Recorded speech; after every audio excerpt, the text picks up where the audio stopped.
Hello and welcome to Carlos Castaneda, the Wheel of Time, the wisdom of the shamans of ancient Mexico.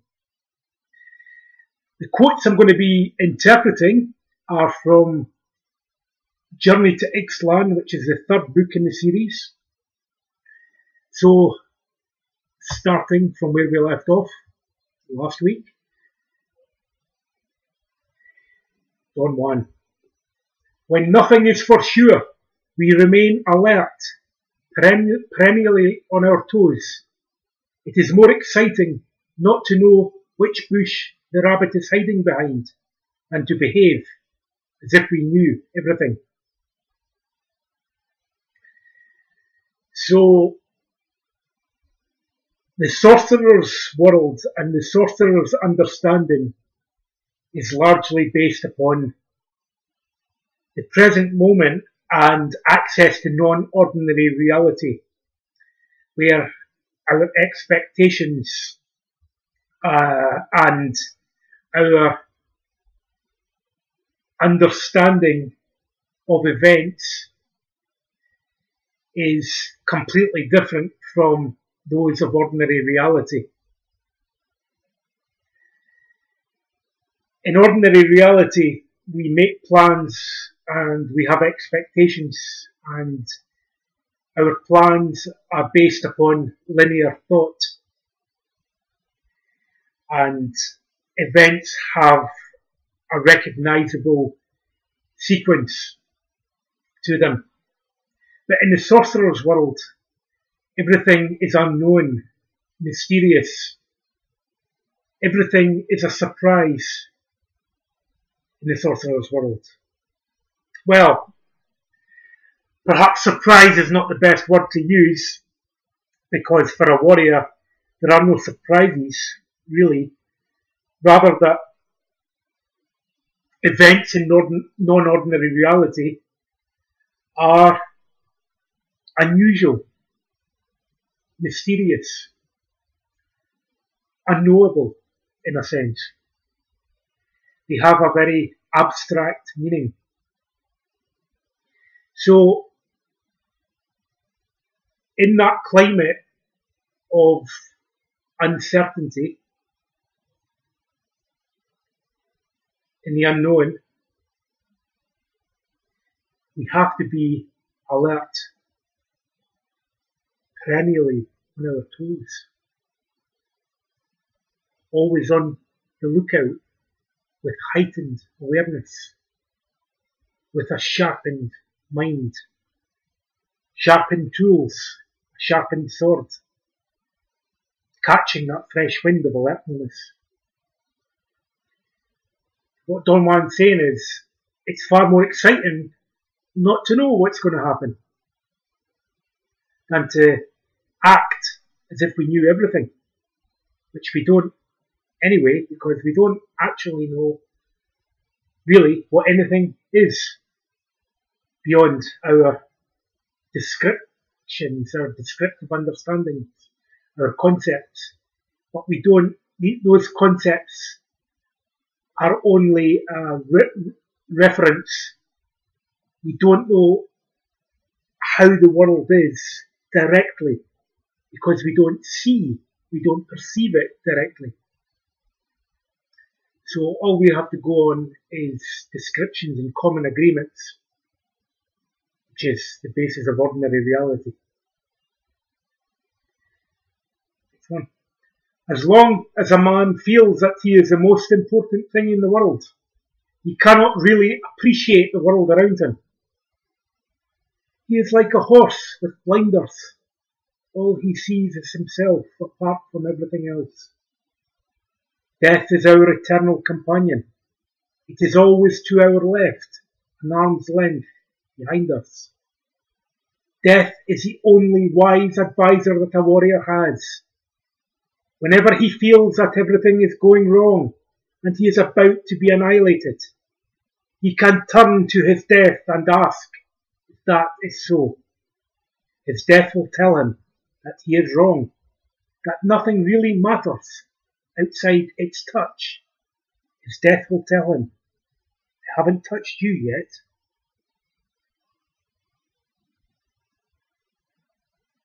Well, very poetic, abstract. But is it really metaphorical? Or is there an actual entity called death behind our left shoulder, an arm's length behind us, advising us, counselling us? Well, of course, not in ordinary reality. In the customary position of the assemblage point, you don't see death behind your left shoulder. You have to have enough energy to move your assemblage point to the required position. Not that that position is more valid than the customary position, it's just non-ordinary in the way it manifests meaning. So what Don Juan means is that death is always stalking us behind our left shoulder. And that's the only wise counsel that a warrior has. Because despite everything that happens in his life, he's going to die. That's the unavoidable appointment, our inevitable counter with death. So,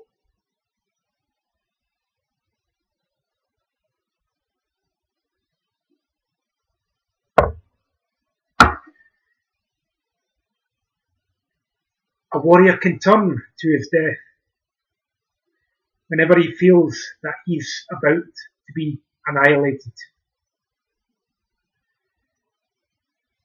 He can turn to his death, and his death will tell him he is wrong. Because when it is time to die, it's time to die. That's it. Your death will touch you, and you will know it for sure. So, nothing really matters outside its touch. The touch of death, that knowledge of death. Whenever a warrior decides to do something, he must go all the way, but he must take responsibility for what he does. No matter what he does, he must first know why he is doing it. And then he must proceed with his actions without having doubts or remorse about them. The warrior must go all the way. A warrior doesn't do things by half measures. But no matter what he does, whether it's considered good or bad, he must take responsibility for all his actions, for the most trivial of his actions. Because the average person never takes responsibility, right? The politician, the lawyer, the businessman, they're all in the business of lying, passing the buck, and getting away with it. Apparently so. But of course, no debt ever goes unpaid in the universe, right? That's the law of karma. We reap what we sow. But if we take responsibility, if we assume responsibility for every one of our acts, then there is no room for regret, because every act is performed with awareness.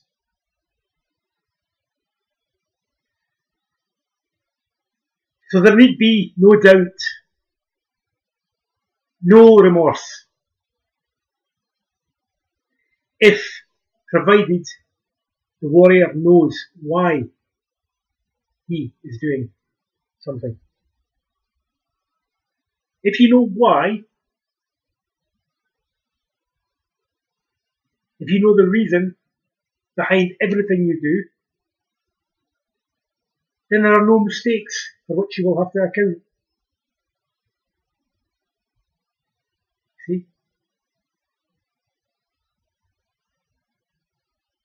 In a world where death is the hunter, there is no time for regrets or doubts. There is only time for decisions. It doesn't matter what the decisions are.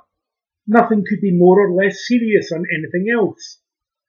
In a world where death is the hunter, there are no small or big decisions. There are only decisions that a warrior makes in the face of his inevitable death.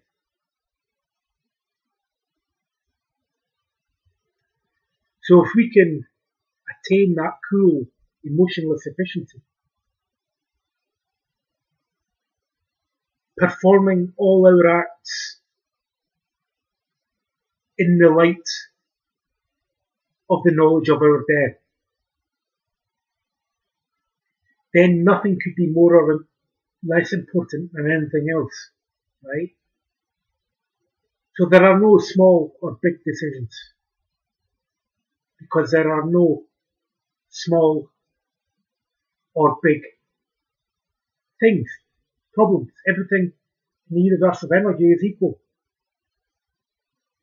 in that sense. So it's death that is a great leveler, that makes us understand the impermanence of all things, of all phenomena, of all events, moods, feelings, emotions, so on. A warrior must learn to be available and unavailable at the precise turn of the road. It is useless for a warrior to be unwittingly available at all times, as it is useless for him to hide when everybody knows he is hiding. So yes, a warrior doesn't want to be pinned down by others' expectations by telling everyone in his vicinity where he's going, what he's doing, who he's seeing, because, as I've said before, other people's thoughts can pin us down, can keep us tied to their thoughts and expectations. So to be inaccessible to people is an important strategy of the warrior. Because to be accessible to everything and everyone means that we can be exploited, taken advantage of. And a warrior never suffers to be exploited. Guards himself, protects himself, nurtures his spirit.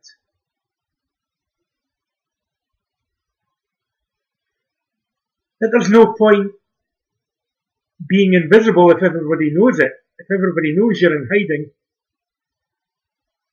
then you're just as visible as if you were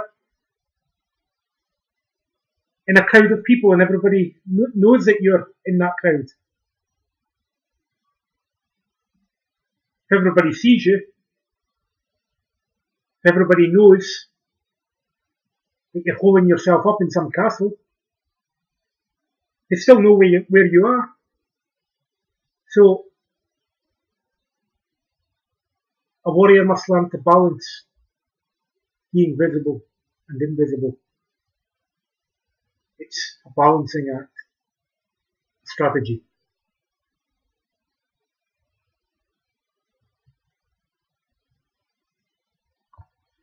For a warrior, to be inaccessible means that he touches the world around him sparingly, and above all, he deliberately avoids exhausting himself and others.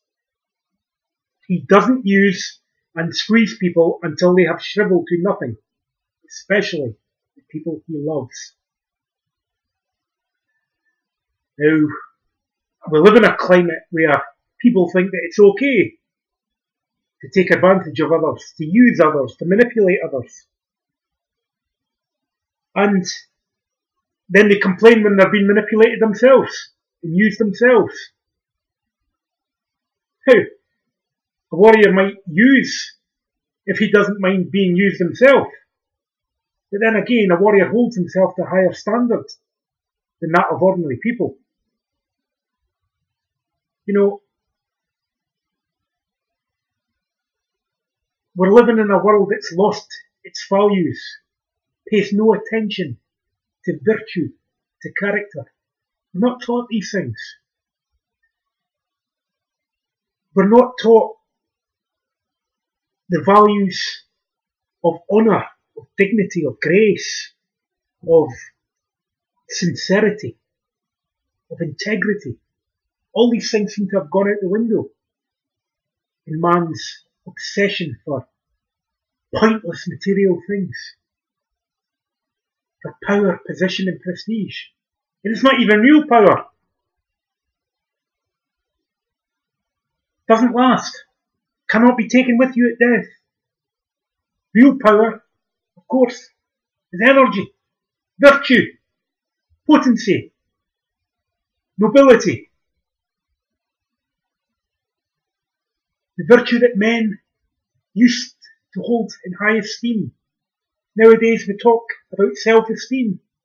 Who could esteem such a self as the ego? Such a small, petty thing.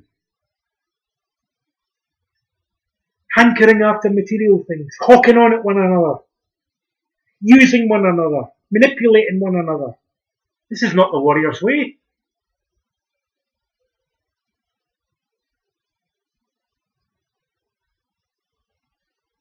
A stalker is a strategist, not a manipulator or a liar. He stalks himself. Doesn't take advantage of others for his own purposes.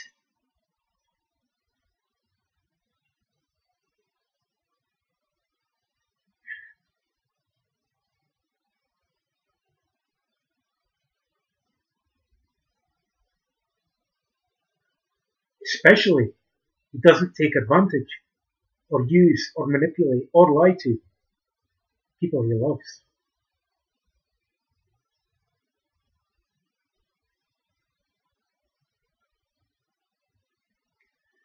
Once a man worries, he clings to anything out of desperation, and once he clings, he is bound to get exhausted, or to exhaust whomever or whatever he is clinging to. A warrior hunter, on the other hand, knows he will lure game into his traps over and over again, so he doesn't worry. To worry is to become accessible, unwittingly accessible. So, a warrior hunter knows that he is going to catch game because he set his traps up well. He has a strategy. He has no routines, unlike the predictable quirks of the animals that he's hunting, that he's pursuing. That's his advantage. So, to worry is the biggest energy leak, biggest drain on one's personal power. So one must strive not to worry, to remain calm, detached, alert.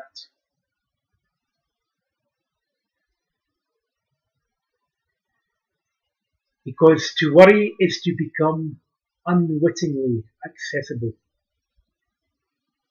It leaves you open and vulnerable. And a warrior strives for invulnerability.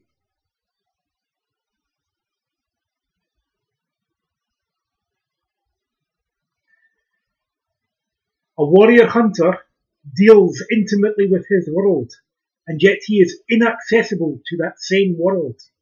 He taps it lightly, stays for as long as he needs to, and then swiftly moves away, leaving hardly a mark.